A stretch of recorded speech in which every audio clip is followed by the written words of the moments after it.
graça e a paz do Senhor a todos. Vamos continuar gravando a leitura da Bíblia cronológica em 12 partes. Cada mês um plano de leitura. O plano de leitura está disponível junto com um material extra ali no curso, nos links do curso. Então, isso aqui é a leitura do mês de fevereiro. Basicamente, se pode fazer uma introdução do livro no primeiro dia, que é Êxodo 1 e 2. Os dois primeiros capítulos dão uma ideia de como depois de algumas centenas de anos, provavelmente 215 ou 230, em que os descendentes de José ficaram no Egito, houve lentamente a situação em que eles caíram ali em escravidão. Todo esse período histórico, toda essa introdução, está muito bem explicada numa aula que eu fiz sobre Êxodo e sobre o porquê eu acho que Êxodo é um livro histórico, sim, não um livro mitológico nem nada desse tipo. E ali eu dou mais ou menos uma ideia do que provavelmente aconteceu nesse período, de como o povo bíblico caiu ali em escravidão. Todo o contexto histórico, né? Ele também está disponível na forma do livro do irmão Bruce Gore, que está ali disponível para vocês, o capítulo relativo ao Êxodo. Então tem toda a situação ali em que Moisés toma as dores do seu povo e infelizmente ele se exalta e tenta resolver tudo na sua força e acaba tendo que migrar para Midian e viver 40 anos ali escondido. E provavelmente nessa época ele compõe ali o Salmo 90, que é o único salmo que pode ser diretamente ligado a Moisés na Bíblia. Depois disso, o grande bloco que nós temos no mês de fevereiro é Êxodo dos capítulos 3 a 13, onde nós vemos uma grande batalha dos deuses, que é Deus colocando como seu porta-voz Moisés e Arão, e basicamente um conflito entre Deus, o verdadeiro Deus, e o falso Deus, que é o Faraó, que, para quem não sabe, era aquele que dizia ao mundo ser Deus, né? Ele dizia ao seu povo e ao mundo que ele era Deus, e durante toda essa batalha, em que Deus basicamente mostra ao mundo e ao Egito que aquele homem que diz ser Deus, o Deus encarnado, ele não é nada senão simplesmente um homem.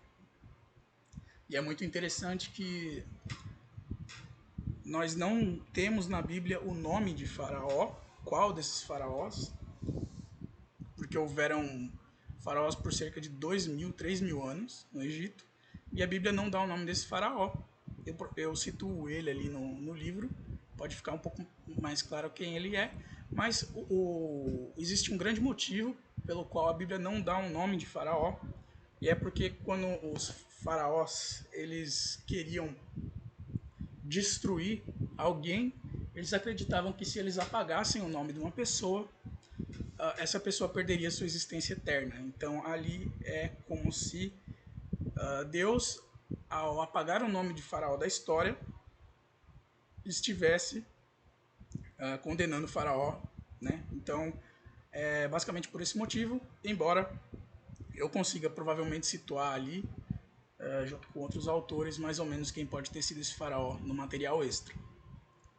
Números, assim como Crônicas, vai fazer uma rememoração dos passos da jornada de Israel até a Terra Prometida.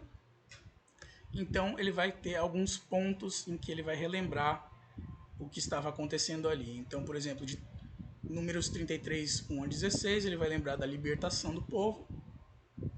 E aí vai vir o bloco de Êxodo de 14 a 34. Depois, aqui em Números, os capítulos 1 a 4, vai ter mais uma rememoração. Aqui vai ser Deuteronômio 7 a 9. E aqui vai ser Números, capítulos 5 e 6, e aqui provavelmente 33, 17 a 57. Então, todas essas partes aqui são rememorações, e aí vão servir como uma introdução para cada um desses blocos. Então, aqui nós temos a libertação do povo de Deus. Deus liberta o povo, que era oprimido e escravo no Egito. E nos capítulos 14 a 34, ele vai dar a sua lei, as tábuas da lei ali, que são o modo como Deus gostaria que o povo agisse entre todos os povos, para que o povo fosse um povo de sacerdotes, um povo diferenciado que levaria a redenção a todo o mundo. Porém, o povo rejeita a Deus, rejeita a sua lei e cai em pecado, porque o povo quer seguir os seus próprios caminhos, que é o mesmo caminho que a humanidade tomou, que é o caminho da rejeição de Deus. Ali nós temos em Levítico 24 a 27 a construção do tabernáculo, e aqui repetido em Êxodo 35 a 40. Nós não temos uma foto ou um modelo exato de como seria esse tabernáculo, porém essas orientações aqui são muito úteis para nós termos uma noção da estrutura fundamental desse tabernáculo. Basicamente Moisés provavelmente viu essa estrutura em uma visão. Deus deu para ele essa visão, então ele sabia exatamente como deveria ser construído. Porém, nós só temos ali as descrições que estão em Êxodo e em Levítico. E essa construção desse tabernáculo, ela é um motivo em que Deus se faz presente com o povo, mesmo depois que o povo rejeitou.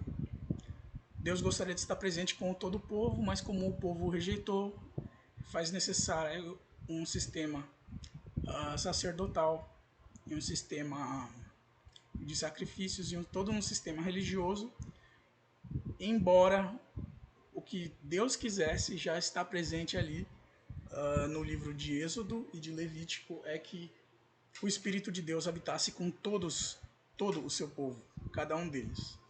Porém, como o povo rejeitou, ele se manifesta nesse sistema, e esse sistema vai ser definido por toda uma base ritual, por toda uma base de festas, por toda uma base de leis civis e religiosas, que está presente ali no livro de Êxodo, de Levítico, principalmente. Então nós temos a construção ali do tabernáculo, nós temos o sistema levítico que institui os sacrifícios, que são uma prefiguração do sacrifício de Jesus. E nós temos também em Levítico uma série de leis relativas à pureza. Não são necessariamente ligadas a pecado, mas são geralmente associadas à pureza e a questões de saúde. Temos a descida de Deus nos capítulos aqui 7 e 9 de Números, onde Deus desce sobre esse tabernáculo, mostrando que ele estava ali. Temos as leis morais também em Levítico e toda uma série de festas que vai marcar o calendário de Israel, principalmente voltadas à lembrança do que Deus fez por eles e de como libertou eles do Egito. Temos ali um capítulo 10, em que vai se falar de Nadab e Abiú, que são dois sacerdotes que foram corruptos e não quiseram seguir o sistema de Deus e foram destruídos para servir como um exemplo. Deus mesmo faz ali a sua vontade e os retira desse sacerdócio. E basicamente no final do mês você vai ter Deuteronômio 1, Números 10, todas essas passagens mencionadas aqui, em que a jornada dos israelitas pelo deserto ali, que dura cerca de 40 anos, já se aproxima da morte de Arão, que já está envelhecendo. Então é assim que termina o mês de fevereiro. O povo é liberto, o povo cai, Deus dá um sistema religioso para eles, que não é o ideal, mas que serviria como uma forma de apaziguador da ira de Deus sobre esse povo, e os israelitas seguem aqui até o final da vida de toda aquela geração que não foi obediente a Deus, cerca de 40 anos ali no deserto. Então esse aqui é o mês de fevereiro e nos vemos no mês de março. Não esqueça de todo o material que tem para explicar algumas dessas partes que podem ser um pouco difíceis quando você não tem o contexto. Então tá tudo ali no material extra que pode ser útil para todo mundo. A graça e a paz a todos.